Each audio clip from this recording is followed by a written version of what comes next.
Good morning. Welcome to the eFolder Expert Series. My name is Ted Holsey. I'm Vice President of Marketing at eFolder and your host for today's event. This webinar series brings together experts from eFolder's staff and partner community for deep dive discussions on key service and technical topics. The title for today's session is Three winning deployment scenarios for Dell AppAssure. Today we are joined by Kevin Hoffman, eFolder's CEO and CTO. In just a moment, I will further introduce Kevin. Before we go through the agenda, let's cover a few housekeeping items. Today's session is being recorded. The recorded version of the webinar will be made available on eFolder's YouTube channel. We will also make copies of the slides available to those who attended the event. With over 100 people registered for today's session, we have put all participants in listen-only mode. You can enjoy the audio portion of today's event by either streaming it to your computer or by dialing in over the phone. Questions are strongly encouraged throughout today's presentation. We have planned a special Q&A section at the end of today's presentation, but you may submit questions as we go along, and we will try to address them on the fly. Let me briefly review today's agenda. Kevin will walk through three different deployment choices every MSP has with Aperture software. Namely, where do I replicate client data safely off-site? What on-premises disaster recovery tools are needed for fast recovery, and do I build these myself? And lastly, can I source a pre-configured appliance to speed my time to market? We will address your questions as we go along, so please keep the questions coming. Let me introduce Kevin. Kevin Hoffman is CEO and CTO of eFolder. Kevin has served the company in various capacities over the past 7 years. In the past, Kevin has worked as the lead developer for most of eFolder's core technology, software, and service offerings. Kevin assumed the role of CEO over 3 years ago. This is Kevin's second appearance on the eFolder Expert Series, and we are thrilled to have him share his insights into deployment choices for Aperture. So Kevin, welcome. Nice to be here. Thank you. Okay. Before I turn the ball over to Kevin, let's just kind of talk about business continuity needs today in general for eFolder partners and those of you who are considering working with eFolder. First of all, really, when you're going out there and helping your clients defend against disasters, it's important to note that 95% of the time you're really talking about data protection and business continuity for everyday disasters, primarily hardware failures, software configuration problems, user error that leads to data loss. So that's really 95% of the situations you and your clients are going to face. However, it is important to remember that site-wide disasters do occur. I mean, this webinar itself is somewhat timely with Hurricane Sandy still, making its way through the eastern seaboard. Natural disasters, floods, massive power outages that last multiple days can and do occur. And so it's important to think about not only how do you protect your client data and help them quickly recover on-site, but how do you use the cloud to defend against site-wide disasters and help your clients get back up and running as quickly as possible.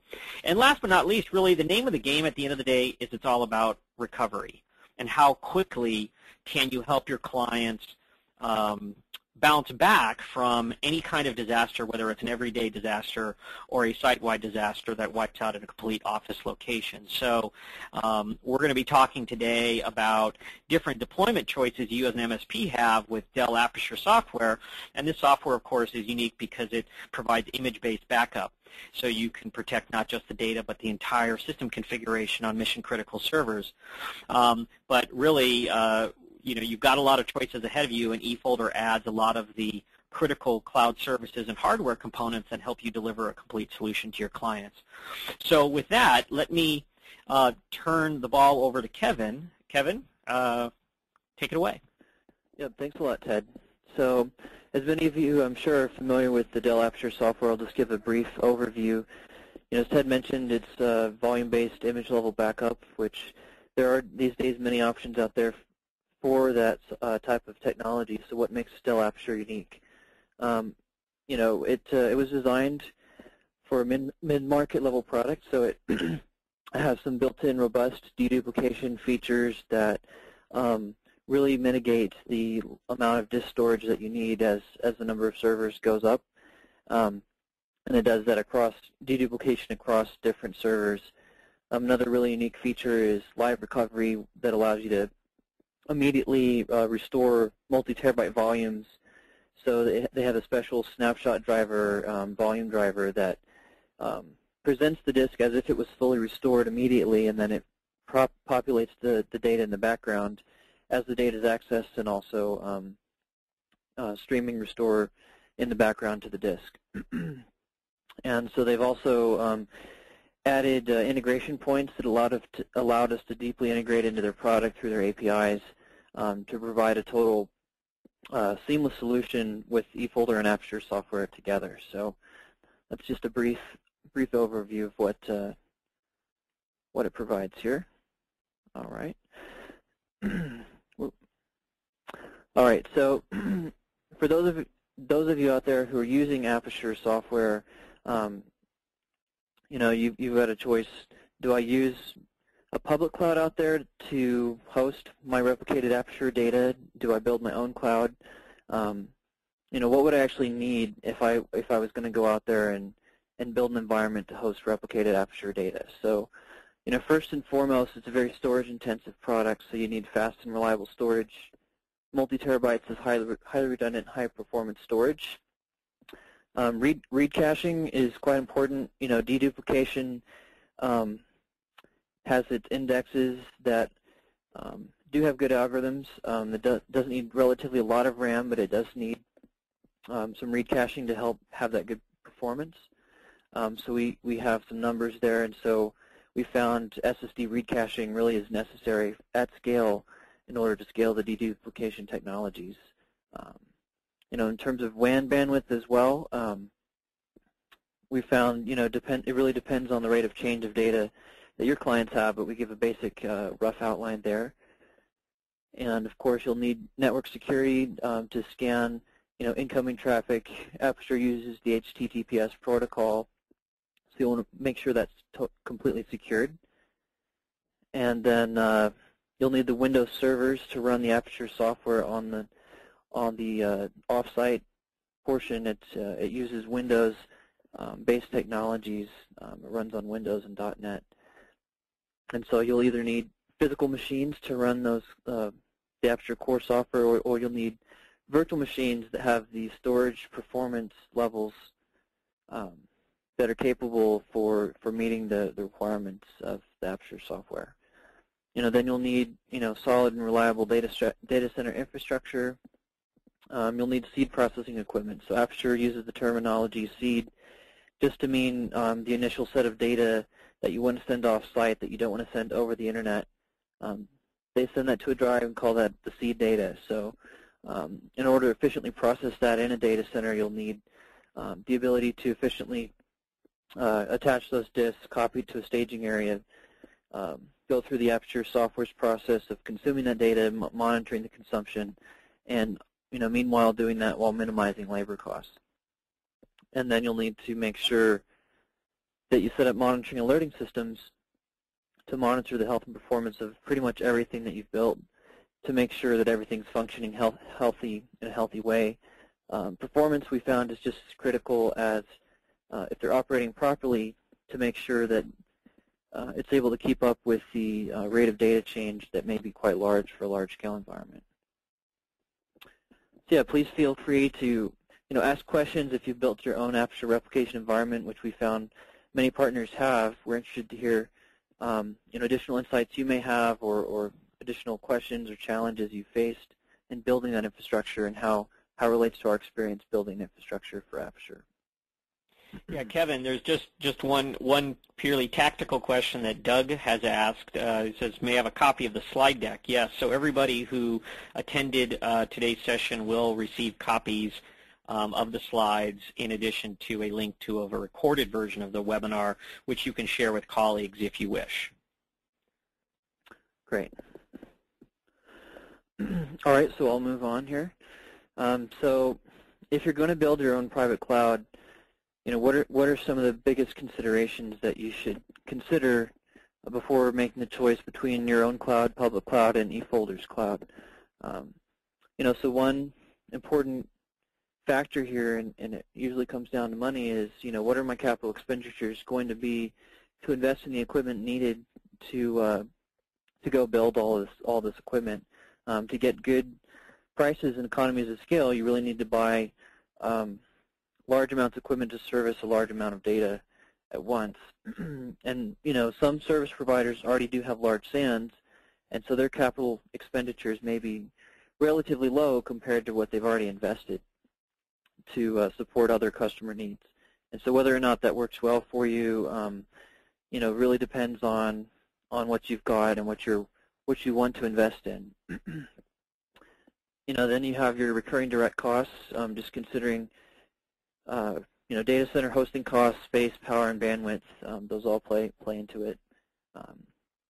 Labor costs. So labor is typically the largest cost in building your own solution, and so it's wise to look at that very carefully.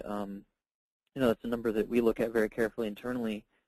The cost of provisioning, monitoring, keeping the systems going, managing infrastructure. If your data has a life cycle, how are you going to handle migration at the end of that time period? Periodically, the labor costs to do all the seeding processing, additional training and support costs. So definitely factors into the equation. In terms of operational complexity, does this fit into your business model? Are you more of a sales-focused organization, or do you already have a fair amount of staff trained and in the data center all the time? So how well does it fit into your skill set and your focus as a business? And then disaster recovery requirements. Your customers may have special needs, so the eFolder Continuity Cloud is designed for end-user customers with less than 250 servers to virtualize, and with networks that aren't highly custom. And so, if you have a customer that's exceptionally complex, they may want a dedicated failover environment that's better hosted in your own facility, with maybe dedicated VMware infrastructure just for them.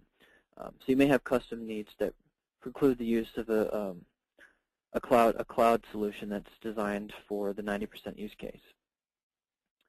And then finally, you may have customers with special data requirements, that are specific to their business or your state, that also might preclude the use of a public cloud. So you might have a customer that requires their data to be archived to Iron Mountain, for example, every month or whatever it is, every quarter.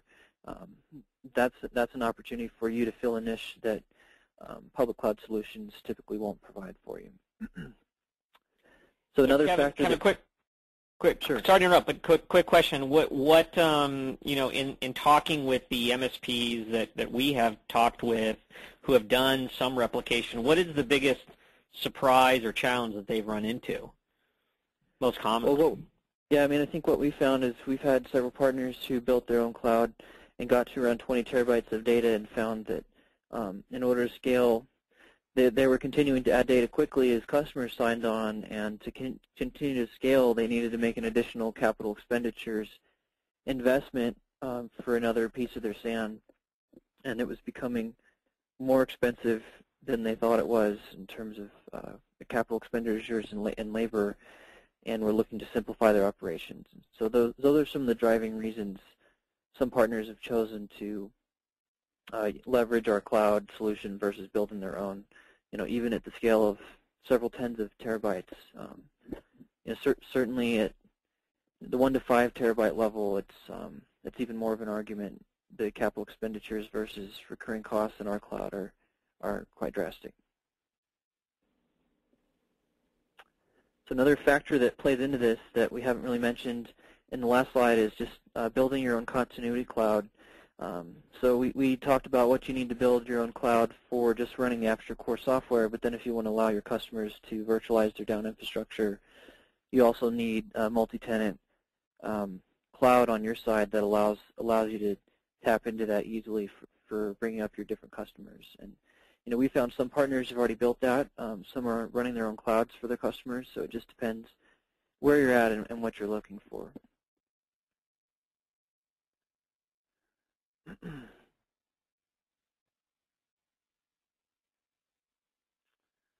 Okay. So moving on here,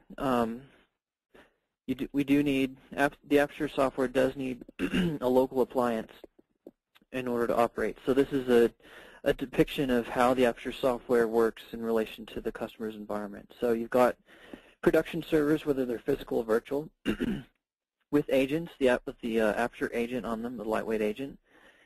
And the data gets sent to a local Aperture core there. So that core does the deduplication, the compression, the silent data corruption, integrity checks daily at the Exchange and SQL level to make sure that you've got good data. So that's a fair amount of sophisticated processing going on that requires a fair amount of resources, both CPU and disk, to power that. So you really do need some sort of on-site dedicated server appliance to handle the Aperture backups, whether that's one of our own VDR appliances or just another server that's required by the Aperture software. So from there, the data gets replicated through the Aperture algorithms into an Aperture core instance running, in the case of using our cloud, on the eFolder Aperture cloud. So we provide each partner one or more Aperture cores that can receive data from many source cores there from your customers, and then it does additional deduplication before it goes across the WAN for additional optimization of how much bandwidth is needed to push those changes. So there, once it's there running and stored safely in our cloud, you've got multiple disaster recovery options. Just downloading the data. We can get the data archived onto a disk and have that shipped to you, or you can leverage our continuity cloud to go ahead and virtualize your customer's infrastructure in our cloud for those use cases where it's suitable.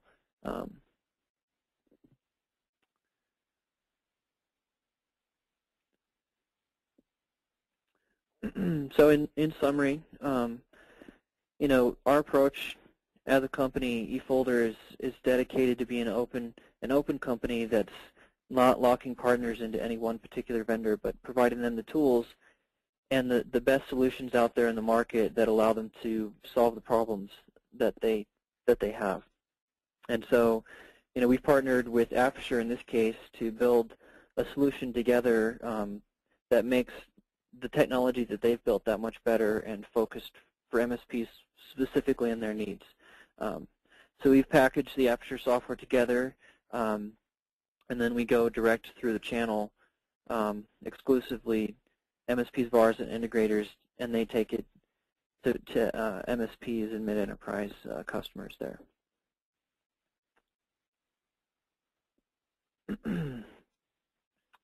Yep. So this is just another depiction that we already discussed briefly of how you can have multiple clients with multiple Aperture cores running locally, which then all get stored onto, typically a single target core per MSP per partner running in our cloud.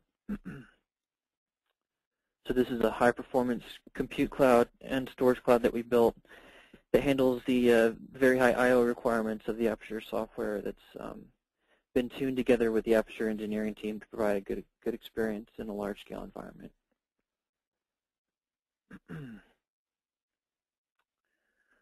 So in our storage cloud, one of the things that we've done over the many years of operating a large-scale multi-petabyte scale cloud is we've engineered silent data corruption protection. So every piece of data that gets stored in our cloud gets divided up into multiple redundant copies with strong checksums stored with each copy, and then that data is periodically re-verified and also verified every time it's accessed, so that every copy is known to be good, and if a copy is found that's not good, it's immediately repaired in place and returned back to the user of that storage in a guaranteed good condition. So this is something that we've done over the years for a long time, but it's something that we were able to add to the Aperture software, to add that to the block storage layer that the Aperture software is using in our cloud. So this is still happening at the underneath the Aperture software, in addition to all the Aperture data integrity checks that it's doing above our layer. So Kevin, it might be useful just for a moment to describe, what is data corruption in a cloud environment, and why does it occur, and why are protections like this so important? Yeah, I mean, we've just found over the years, Googling for silent data corruption protection can keep you up late at night. There's so many different ways your data can go bad, whether that be anything from bad cables to firmware bugs to, just hardware failures gone bad, different I/O backplanes gone bad, misdirected writes happening in firmware, so writes getting written to the wrong place on the disk, disk firmware bugs. So our cloud system keeps a record of both, silent data corruption detected at the hardware layer and detected at our layer, and it's surprising how often our layer does have to repair data that would not have been repaired in a traditional large-scale storage environment. And so really, at scale, if you don't have this, you're going to experience silent data corruption protection eventually. It's a matter of if and not when, or when and not if, and then, so we actually track that and have found that it's just even at the 10 to 50 terabyte level, it's not that uncommon to see silent data corruption.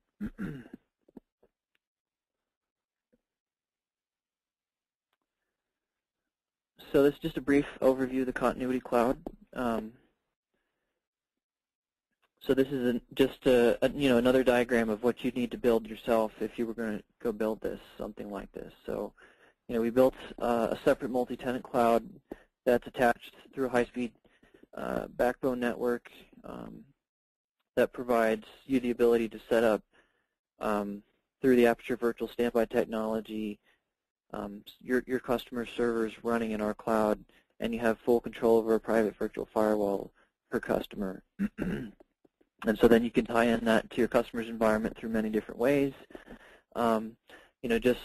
Just through PPTP VPNs, individual VPNs.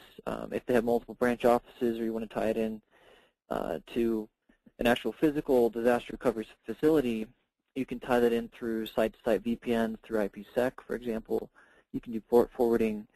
There's many different ways you can get to their data. So this is a very fast way to get your customers up and going. It's only a pay-per-use, so you only have to pay for it when you actually need it. And for those customers that need, almost instant in the cloud virtualization, you have the option of reserving capacity in the Continuity Cloud with your customer VMs always ready to go, up to date with the latest snapshot received in real time by the Aperture software. So for those customers that want to pay for that premium recovery time objective, that's supported in the Continuity Cloud today. So Kevin, before we leave the Continuity Cloud, just a couple questions. So the Continuity Cloud is one amongst several different recovery techniques that a partner could use to help a client get back up and running. It's probably the one that has the greatest speed if a site is completely wiped out. But could you just talk about, how the BDR appliance is kind of the first line of defense, and then talk about some of the other options that partners have to recover data from the eFolder cloud? Sure, no, that's a good point. So, as Ted mentioned, recovering locally is a 95% use case. Some users deleted files. That's the #1 cause of the need to restore data, according to some studies. So, you've got your data there locally. It does take a long time to download today's data sets over the internet, even with increasing speeds. Typically your data sets may be a terabyte or two for a customer.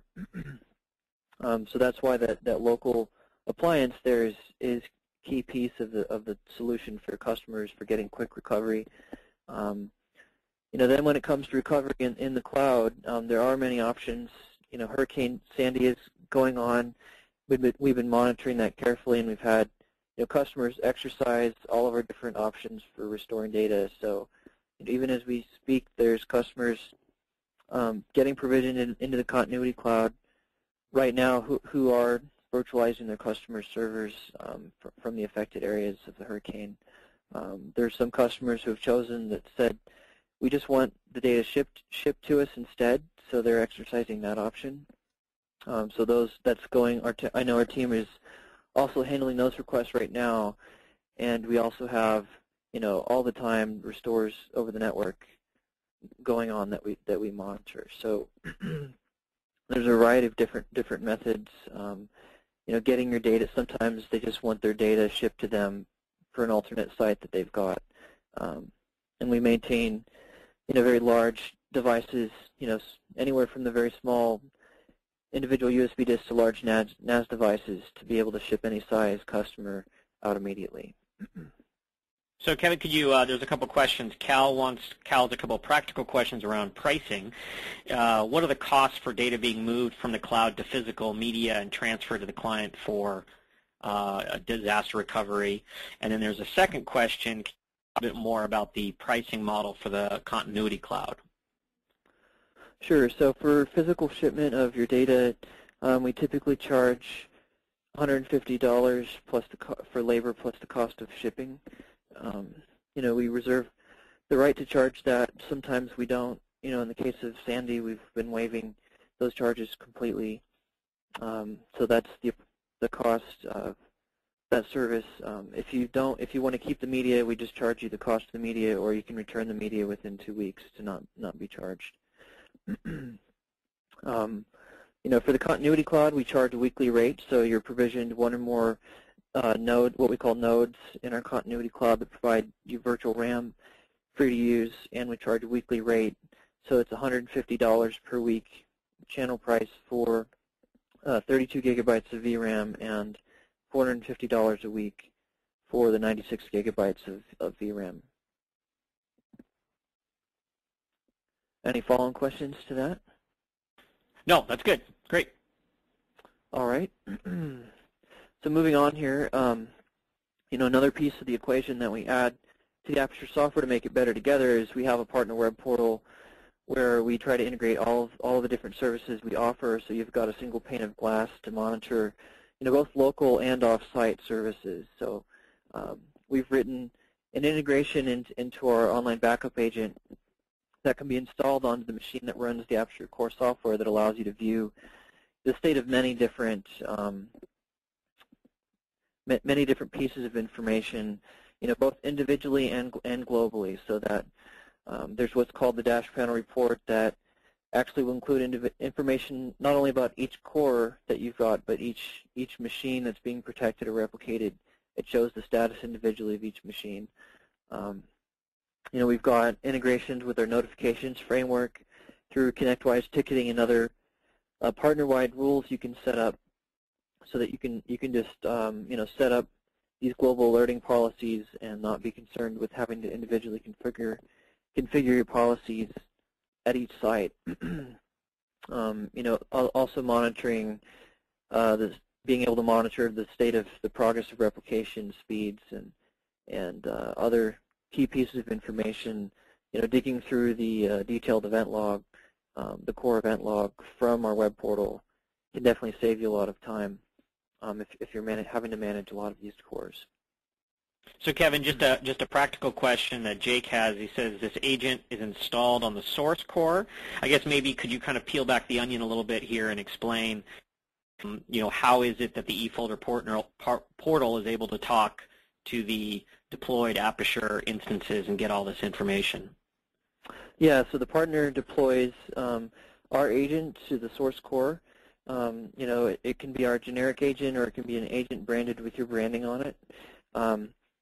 And so that runs on the source core, and we also provision that same agent running on your target core in our cloud to an account that's tied to your partnership. So that gives you the visibility both into the source core and the target core.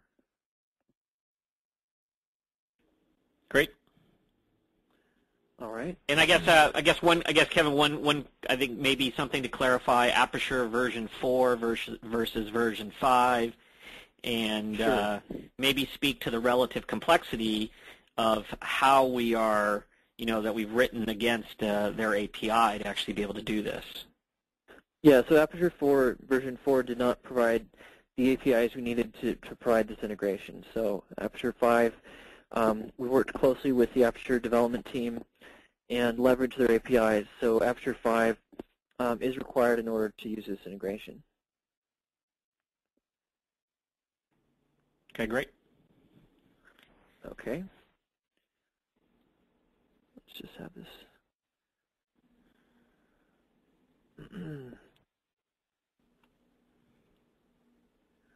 All right. So now if you wanted to build your own BDR, what would that look like?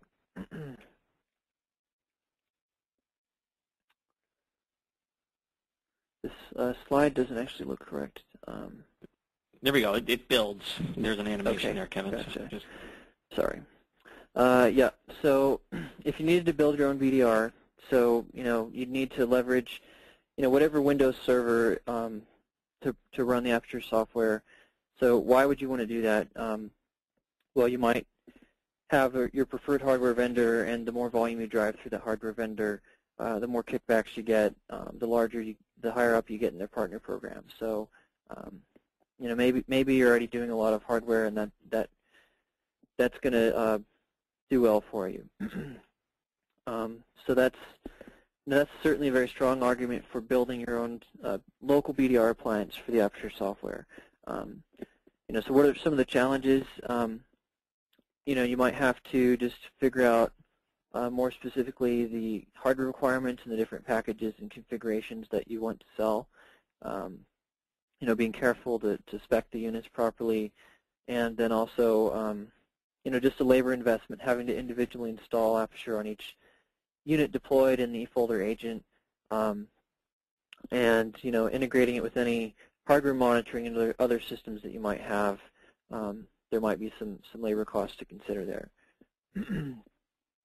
Depending on where you're procuring your hardware, you might have higher warranty and support costs, having to support your hardware and the software through different vendors. So if you were to build your own BDR, some of the lessons learned that what we're recommending.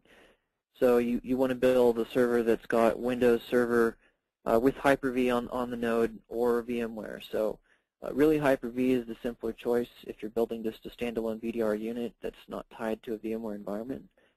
Aperture integrates quite tightly with HyperV. So you'll just want to, we do recommend that for most customer environments unless they already have a large VMware farm up and going there. So in terms of RAM, you'll need at least 8 gigabytes of RAM to run just the Aperture core software. It requires that much for the deduplication technology in version 5 to work effectively. So beyond the 8 gigabytes of RAM, you'll also need RAM for virtualization. How much depends on how many servers you plan to virtualize at the same time and their resource requirements. We also recommend that for every 2 terabytes of protected data that you've got with Aperture, you add another 2 gigabytes of RAM for the deduplication algorithms on the local core.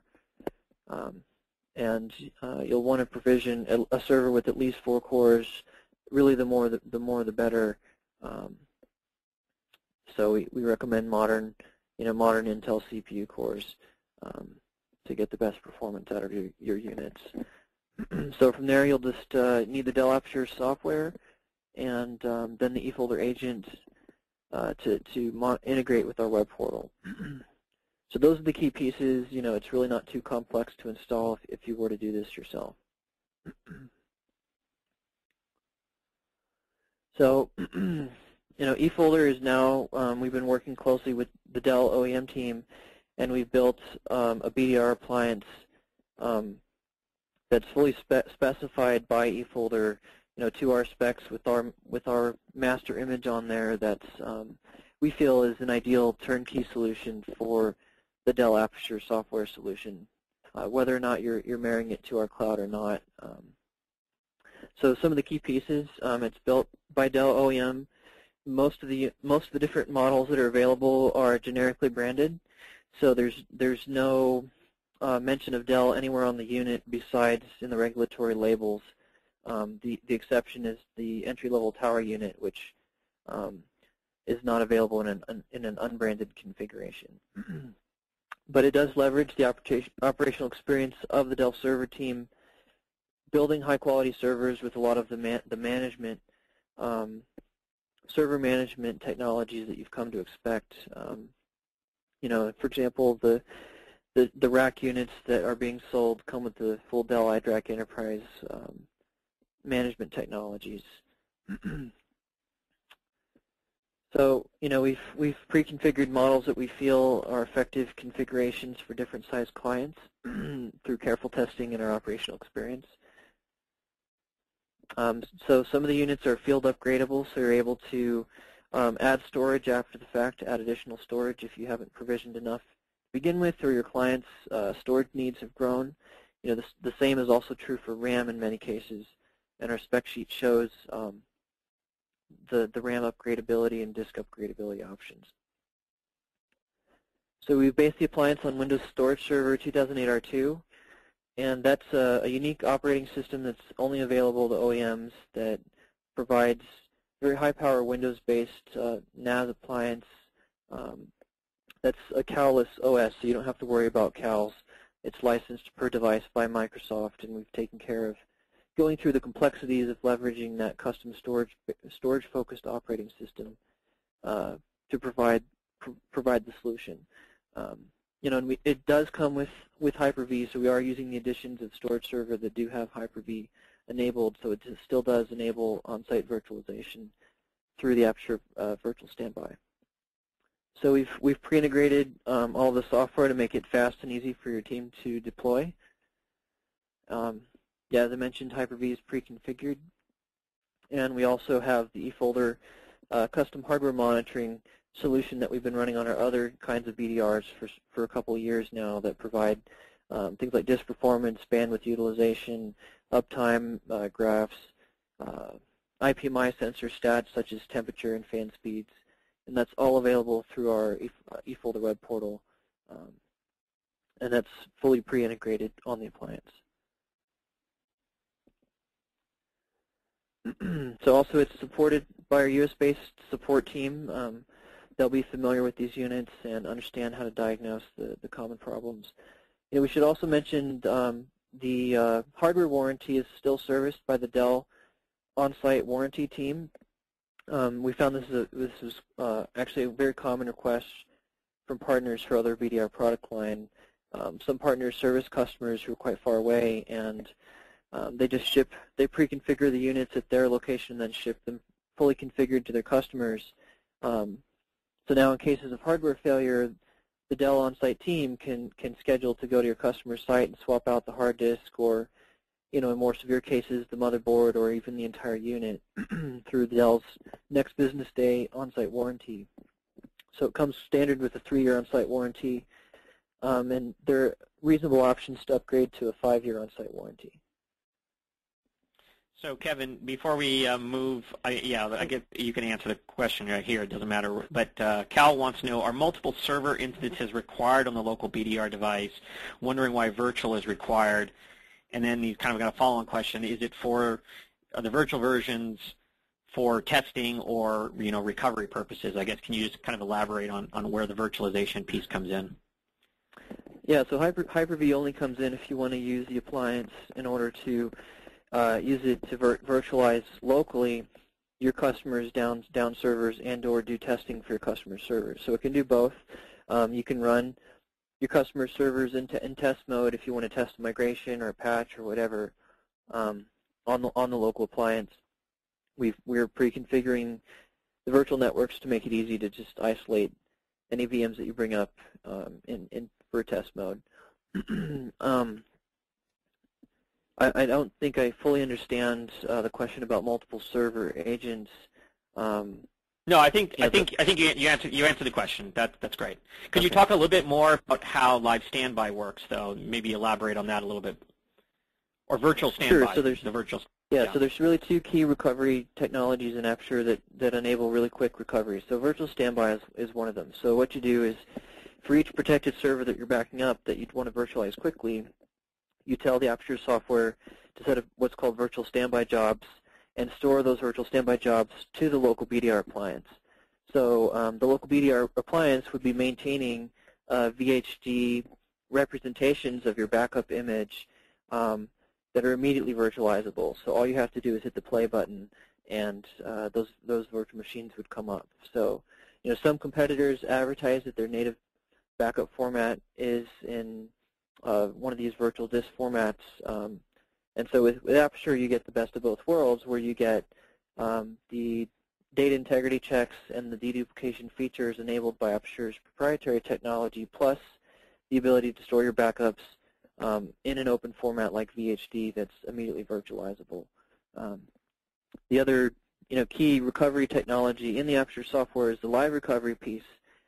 So if you have very large volume, say we've got some customers with 6 terabyte to 8 terabyte LUNs sitting off a SAN, maybe you want to use some sort of secondary SAN, or for whatever reason the customer doesn't want to keep that on the BDR.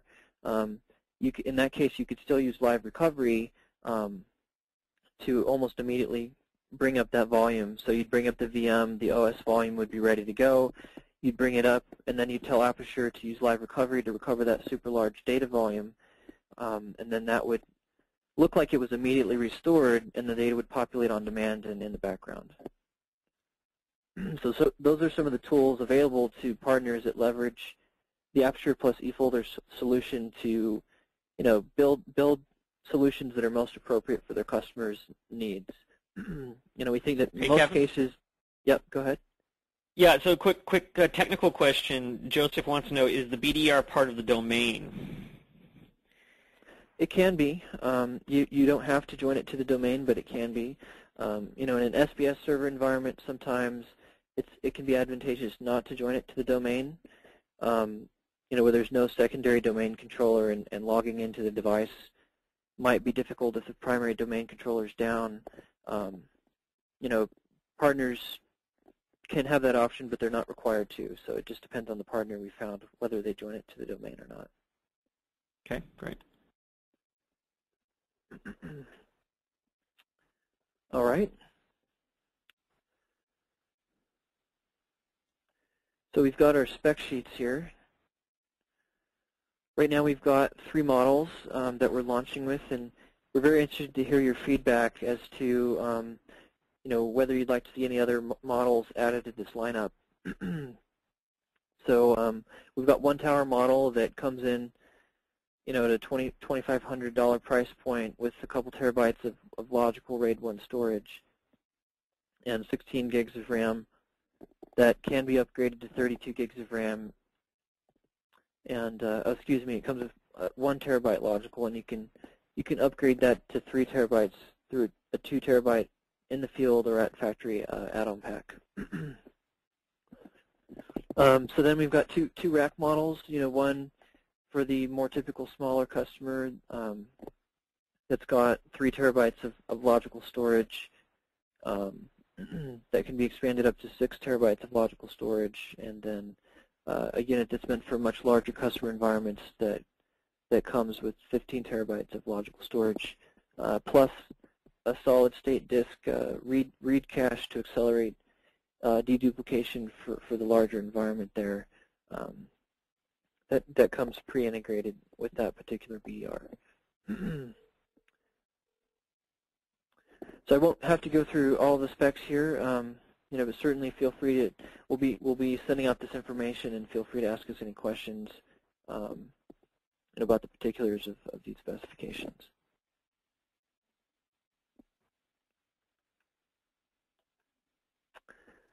All right.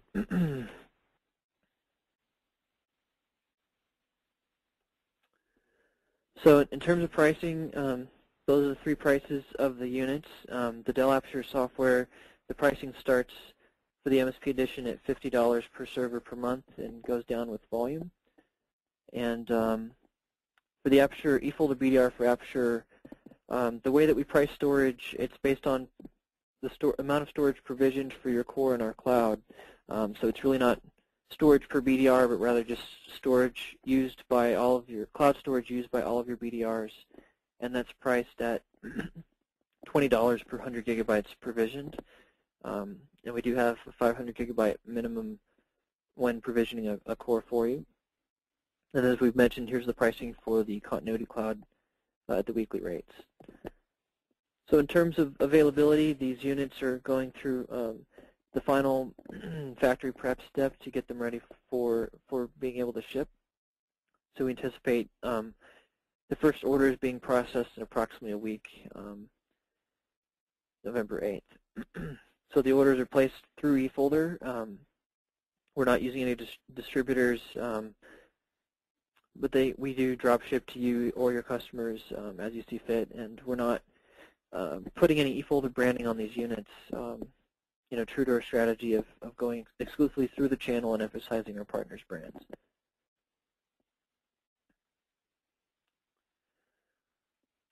So with that, we conclude.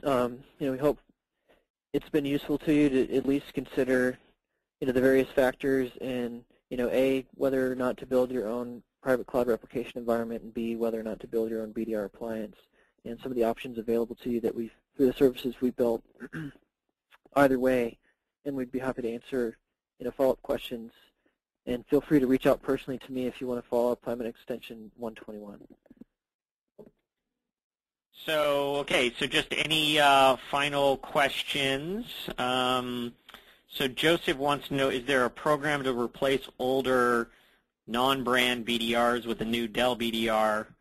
This could be helpful when replacing competitive Datto units. And I mean, it's a good idea, Joseph, but just to be real candid there isn't a upgrade program today. We're always looking at that as, looking at different options, but we don't have anything where you get a, like a price break on the actual hardware unit to take out a competitive unit. So, yeah, but please, get in touch with us, and we can follow up more with the details and learn about what might be a good program. That's typically how we build our programs, is we just listen to what you would like. So we'd love to hear from you more and collaborate with you more directly on that. Yeah, and I guess it's important to note right now that if you are not an existing eFolder partner, and you're evaluating joining our partner program, one way to do so is to make a minimum commitment to eFolder around the Aperture service offering. So if you are able to basically provision a single target core with 500 gigabytes, that will be a wholesale cost to your organization of $100 a month for 12 months. If you're able to make that minimum commitment, then you can become an eFolder partner. That gets you access to every service offering that eFolder has, including the Aperture services we've discussed here today. And that's one way into the program. And then on the other hand, if you already are an eFolder partner and you want to begin utilizing this service, again, you do need to, the minimum per target core is 500 gigs, but to get started, you simply can talk to your account manager, and we can get the process started getting the target core provisioned on your behalf. So we should also mention that we're planning on launching a demo program, a demo evaluation program for these units. So we'll have a demo program for the tower units, where you can request a free eval unit for a couple of weeks, and then at the end either buy that unit or send it back. And we found that program to be quite useful in the past for partners to help decide whether or not the unit really meets their needs. And so we do plan on launching that quite soon. So if you're interested in that program, please contact us, and we'll put you on the waiting list to get one of the first eval units.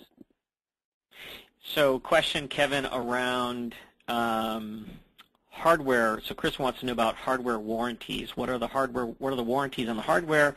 What happens when it goes out of warranty with Dell?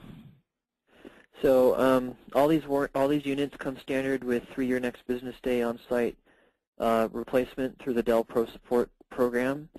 Dell's global service on-site network. There's a 5-year option upgrade available that's going to be on our price list. There's 2 prices. One if you upgrade the warranty at the time of sale, and another price if it's upgraded anytime during the first 3 years to the 5-year warranty. There's an option to upgrade to that fifth year. So if you get to almost 3 years, and your customer says, look, I really want to run this for another couple years, I'm not ready to buy a new one, you still have the option of that at that point to upgrade the Dell warranty on the unit. Once you get beyond the 3-year warranty, it's no longer possible to upgrade. But as long as you get it before the 3-year mark, you do have that upgrade option. So we also should mention, if you are already a Dell partner and selling a lot of Dell hardware, you can transfer the service tag to your own organization so that you can do Dell self-dispatch for any hardware troubles. So Dell has this online self-dispatch portal for channel partners. So if you're already doing that for your other Dell hardware units, you can do the same thing with these units. So if there's typical common failures like hard drive failures, no need to even call eFolder or Dell. You just use their online portal to schedule the drive replacement. Great. So Victor wants to know a little bit about, is there a per-month lease price for BDR? If not, in the future, would you consider it? So we do work closely with some leasing partners that we recommend, so we can provide you the details on that. So just get in touch with us, and we'll give you more of the details around that. Okay. Any final questions? Okay. Well, great. Thank you, everyone, for joining today's eFolder Expert Series webinar. Kevin, thanks a lot for joining us. Yep, thank you. And look forward to seeing all future eFolder webinar. This is Ted Hulsey and Kevin Hoffman with eFolder signing off. Thanks a lot, everybody. Take care. Yep, bye now.